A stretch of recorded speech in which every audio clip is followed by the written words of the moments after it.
Hey everyone, welcome to another episode of Cult Movie Tuesdays. Today I'm talking about a animated children's film, My Neighbor Totoro, which, I say children's film, it actually would appeal, I think, to pretty much anyone of any age, but today we're going to be talking about this movie. I'm a little nervous doing this review because I just did Akira and the Ghost in the Shell. And what I found quite interesting was that fans of anime are seemingly, in my experience so far, a lot more opinionated and a bit more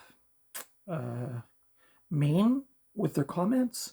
I find horror fans and cult movie fans generally they're like into the movie and they just want to talk about it. But I got called out a bunch of times for doing um, Akira and Ghost in the Shell. So I'm actually pretty nervous to do this one because I'm afraid of what lousy things people are going to say. But I maybe that's just that crowd. I don't know. I'm actually I would say more into horror movies and stuff. But I did watch this movie recently. I love this movie. So today I'm going to be talking about that. We'll talk about production, voice cast, critical response. I'll talk about this edition of the DVD and all that jazz. So I hope you'll stick around. Thank you to everybody who subscribed recently. As of recording this video, I am at 360 subscribers. So thank you to everybody who has followed along and left really nice comments. And jog on to all the people who left nasty comments. And the funny part is Akira and Ghost in the Shell are both movies I really like and gave pretty good reviews, but I still get a lot of negativity on those ones. So I don't know I don't know. I guess we'll see after this goes live. But this is a fantasy adventure film, animated film from 1988. It was written and directed by Hayao. See, you're probably already getting mad at me. Hayao Miyazaki, who has been working in animation since the 1980s. He's also the writer and director of such films as Howl's Moving Castle, Princess Mononoke, Spirited Away, and a whole bunch more. So this dude he's still going. So he's done a lot of really, really good movies. I think, correct me if I'm wrong, but I think Disney, does this one? Yes, it says Walt Disney. So I think Walt Disney snatched up the distribution rights to these films in North America, maybe, because I know a lot of these films are available on Disney or through Disney, and these DVDs as well. Now, again, my Japanese is not great, so I'm going to try with these names. The voice actors in this film are Chika Sakamoto, who was in Sailor Moon Supers, Digimon Adventures, the City Hunter movies, and more. Niriko Hidaka, who is in Ranma, as well as some Pokemon stuff, and is also voice stars Hitoshi Tagaki, Takagi, sorry, who is in a few anime and feature films. And I thought this was most interesting because I'm a bit of a Star Wars nerd. That person, Hitoshi Takagi, also played Yoda in the Japanese dub versions of The Empire Strikes Back and Return of the Jedi. So I thought that was really cool. Like, I didn't know that. So sometimes when I do research on these anime films, I discover like a lot of these actors ended up doing the voice work on dubs of American movies for Japanese audiences. So the synopsis for My Neighbor Totoro is... so I copied this from Google. This acclaimed animated tale by director Hayao Miyazaki follows schoolgirl Satsuki and her younger sister Mei as they settle into an old country house with their father and wait for their mother to recover from an illness in a local hospital. As the sisters explore their new home, they encounter and befriend playful spirits in their house and the nearby forest, most notably the massive cuddly creature known as Totoro. And this character has become very popular in pop culture in the last decade or so. You see him everywhere. He was actually I just rewatched Toy Story 3 the other day, and there's actually a Totoro in a couple of the scenes in that movie, which maybe it's been so long since I saw that movie that I forgot he was in it, but I thought that was really cool. I was like, hey, Totoro's in this movie. So the production for this film, Miyazaki stated that the story was initially intended to be set in 1955. However, the team working on the film was not thorough in the research and instead worked on a setting in the recent past. I thought probably would have been kind of interesting if it was actually set in the 50s, but it's still a beautiful film nonetheless. 8 animators worked on the film, which was completed in 8 months. Numerous animation techniques were used in the film. For example, ripples were designed with 2 colors of highlighting and shading, and the rain from My Neighbor Totoro was scratched in the cells and superimposed for it to convey a soft feel. So I thought that was really cool. And I went back after I read that and watched some of the scenes with the rain, and actually it's really beautiful the way they did it, but that's literally just scratching on the animation cell, and then I think superimposing it over the actual film itself to give it that kind of warm, fuzzy feel. The music for My Neighbor Totoro was composed by Joe Hisaishi, who previously collaborated with Miyazaki on the movies Nausicaa of the Valley of the Wind and Castle in the Sky. I don't know those movies. Hisaishi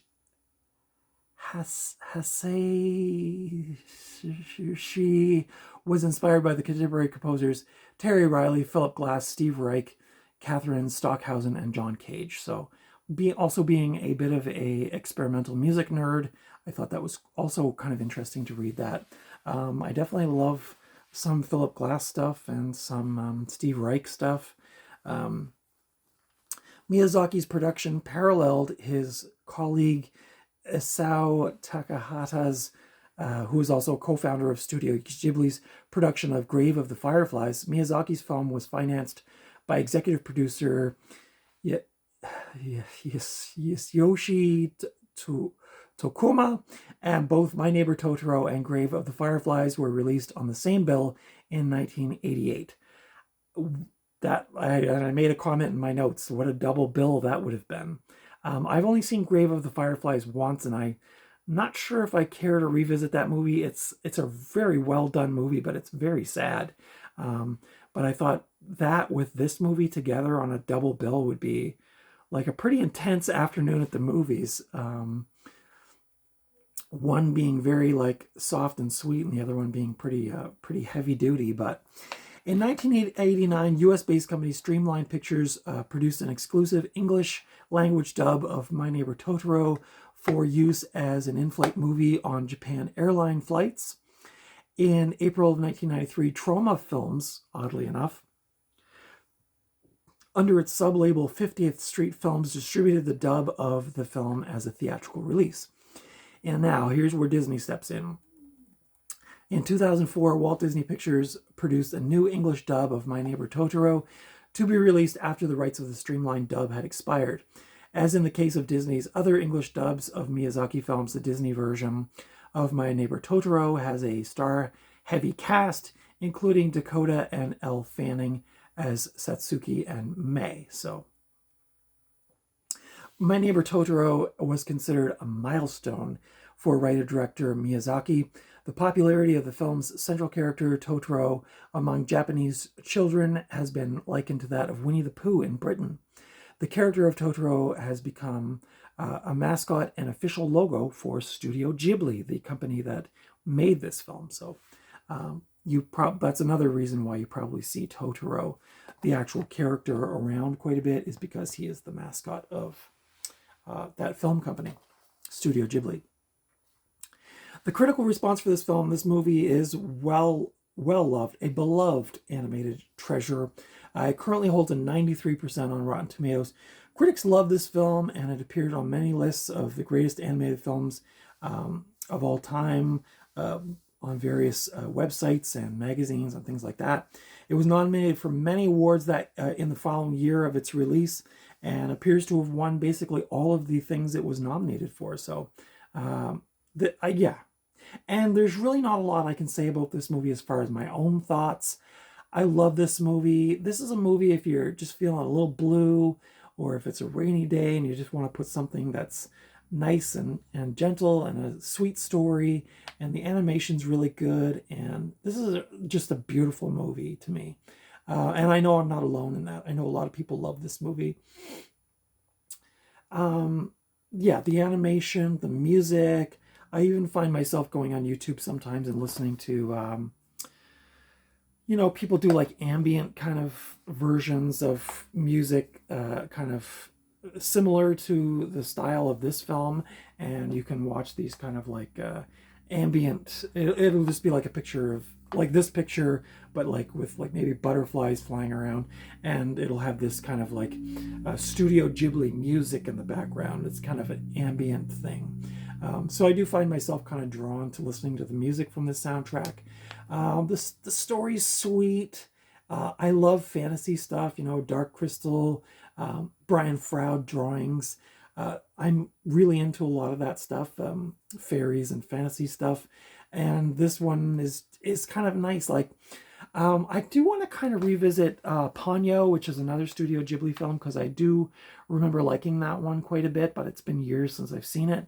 I've seen this now twice, I think, maybe 3 times. But again, I really, really like this movie. And again, it's just such a sweet movie to put on a rainy day, or if you're just feeling kind of down, the world's getting you down like it so often does. This is just a sweet escape into a little fantasy world with different creatures and 2 lovable kids and their dad. What's not to like about this movie? Roger Ebert said one of the most beloved of all family films. So there you go. This edition is the Disney 2006 DVD release. This is a Region 1 DVD. It's rated G for general audiences, so fun for the whole family. This is actually a 2-disc edition, so I'll show you inside. I'll just fix the discs so they're looking a little better. So this is the inside of the DVD. There's disc 1, which is the film, and then there's disc 2, which is the special features. There's the cat bus thing. That's very fantastic and cool to watch. I think this is this is just the chapter card, and then it has like a little mini poster on the front. What else can I say about this? The special features on disc 2 are Behind the Microphone with Dakota Fanning and Elle Fanning, complete storyboards, get an insider look at the film's artistry, original Japanese trailer, and opening and closing animation without credits.